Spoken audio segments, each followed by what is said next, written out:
ह्या सरकारला मराठ्यांचा तिरस्कार आहे। फक्त मराठ्यांच्याच हाताने मराठ्यांवरती त्याला वार करायची होती। जर सुरेश धस भेटला असेल तर 100% गोरगरीब मराठ्यांच्या काळजावरती वार केला त्याने। अरे विश्वासघाताला दुसरा काही शब्द आहे का? मी आणतो जरा।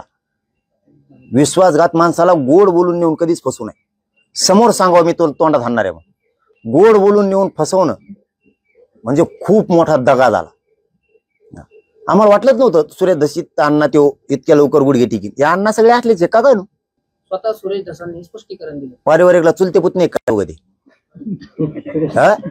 पारिवारिक भेट चुलते पुतणे पारिवारिक माणसं मारून टाकलेत कचाकची धन। आणि मग तिथले झणकेबाज भाषण होतं ते तमाशातल्या लावण्या, ते गाणी, ते ढुंगण हालून बोलणं, ते कुठे गेलं? मग ते काय कोण झाला होता आमच्या लोकांचा? आयकॉन का फॅन का काय पंखा का काय? आमच्या गोरगरीब भोळ्या समाजानं तर विश्वास ठेवला, डोक्यावर घेऊन नाचत होती। कापले का मान दुपाराच? याला पूर्वी खेड्यात म्हणायचं गुळाची सुरी, गोड बोलून नारळ कापून नेणे। हे तर कोणीच केलं नसतं आमच्या उभ्या मराठ्यांच्या 5000 वर्षाची इतिहासाच्या खानदानीत। त्या खून करणाऱ्यापेक्षा तर हा मोठा झाला। मग हे जर सत्य असेल तर, हे जर खोटं असेल तर मला शब्द सगळे मागे घ्यावं लागणार आहेत। आणि हे जर खरं असेल तर एवढा विश्वासघात की या मराठीने माणूस नाही बघितला। पण मी आहे ना, या राजकारण भात करण्यावर आम्ही कुठे विश्वास ठेवतो? पट्ट्या आहे ना, कोणाची बी अवलादी येऊ दे, कोणाचा बाप येऊ दे, मॅटर दबून देत नाही मी, कोणी पण येऊ दे, कसले हरामखोर अवलाद उभे राहू दे। पट्ट्या आहे ना, कोणाची बी अवलादी येऊ दे, कोणाचा बाप येऊ दे, मॅटर दबून देत नाही मी, कोणी पण येऊ दे, कसले हरामखोर अवलाद उभे राहू दे। राजकारणासाठी मराठ्यांचा वापर करून मराठी संपवताय काय? सुट्टी नाही। चलो धन्यवाद, बघतो काय काय ती। आमदार सुरेश धसांनी धनंजय मुंडे यांची भेट घेतली काही दिवसापूर्वी, पण मात्र तसा गोप्यस्फोट भाजपचे चंद्रशेखर बावनकुळे यांनी काल केला आणि ही बातमी वाऱ्यासारखी संपूर्ण राज्यभरामध्ये पसरली।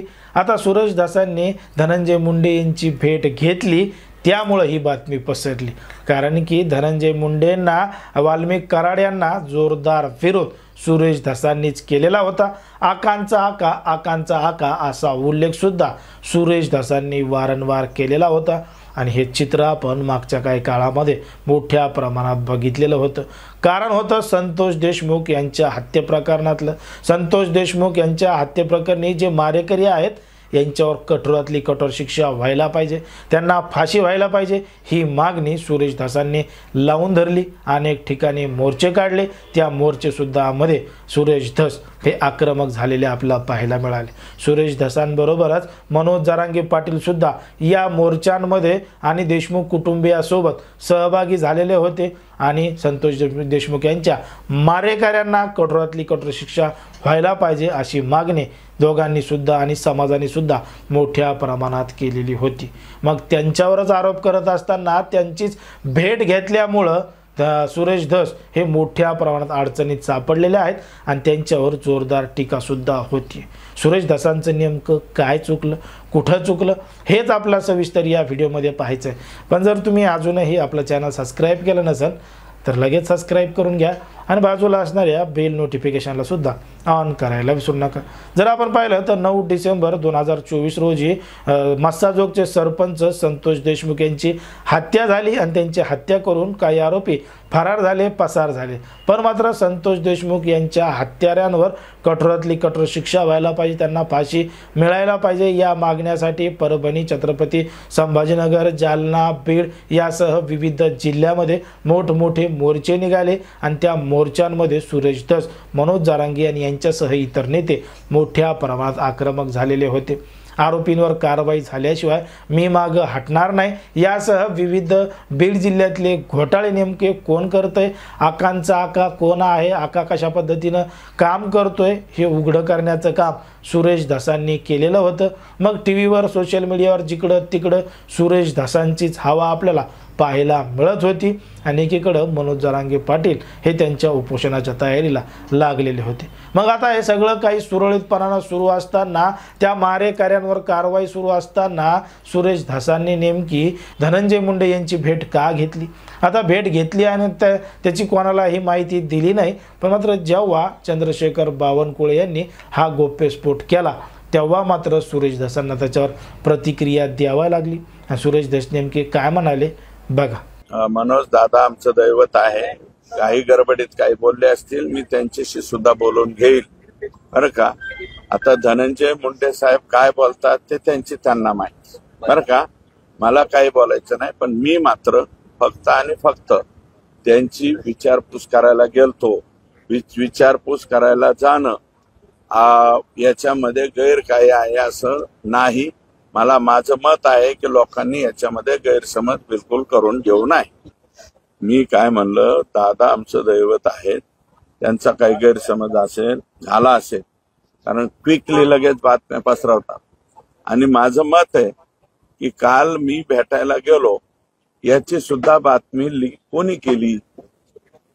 ऐकलं सुरेश धस काय म्हणतात. सुरेश धस यांनी जरी त्यांच्या वतीनं स्पष्टीकरण दिलेलं असलं तरी सुद्धा त्यांनी जी घेतलेली भेट आहे ती चुकीची आहे अशी टीका सुद्धा मनोज जरांगे पाटील यांनी जोरदार पद्धतीनं सुरेश धसांवर केलेली आहे. एकीकडे जर आपण पाहिलं तर सुरेश धसांनी ज्या व्यक्तीवर आरोप केलेत, म्हणजे प्रत्यक्ष नाव न घेता आरोप केले असले तरी त्यांचीच भेट घेतल्यामुळं ही सगळ्यात मोठी चुकी झालेली आहे किंवा त्यांनी चूक केलेली आहे असं आपलं एकंदरीत या ठिकाणी वाटतं.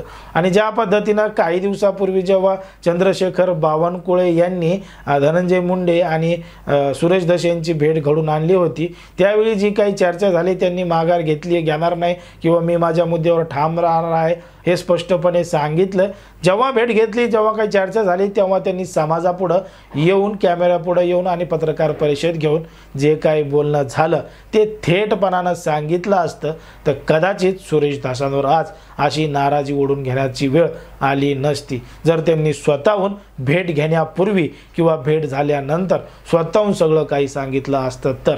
पण मात्र या ठिकाणी त्यांनी स्वतः कुठलीही गोष्ट न सांगितल्यामुळं, पक्षश्रेष्ठींनी ही गोष्ट सांगितल्यामुळं एक हा गोप्यस्फोट मानला जातो आणि सुरेश धसांनी ही माहिती लपवून ठेवली असा आरोप त्यांच्यावर लावला जातो. म्हणून ही सगळ्यात मोठी चूक सुरेश धसांची आहे. त्यामुळं समाज त्यांच्यावर मोठ्या प्रमाणात टीका करत आहे असं चित्र आपला सध्या तरी दिसतंय. पण मात्र धनंजय मुंडे यांची भेट घेऊन सुरेश धसांनी खूपच मोठी चूक केली आहे असं काही जण. पण मात्र सुरेश धसांनी स्पष्टपणे सांगितलं की त्यांच्या मतभेद आहेत, मनभेद नाहीत. पण मात्र मतभेद असो, मनभेद असो, काही असो, त्यांच्यासोबत भेट नव्हती घ्यायला पाहिजे असं अनेकांचं म्हणणं आहे. आता या संपूर्ण प्रकरणावर नेमकं तुमचं काय म्हणणं आहे हे अगदी स्पष्टपणे कमेंटमध्ये सांगा. आणि अशाच पद्धतीचे नवनवीन व्हिडिओ पाहण्यासाठी आपल्या चॅनलला लगेच सबस्क्राईब करा.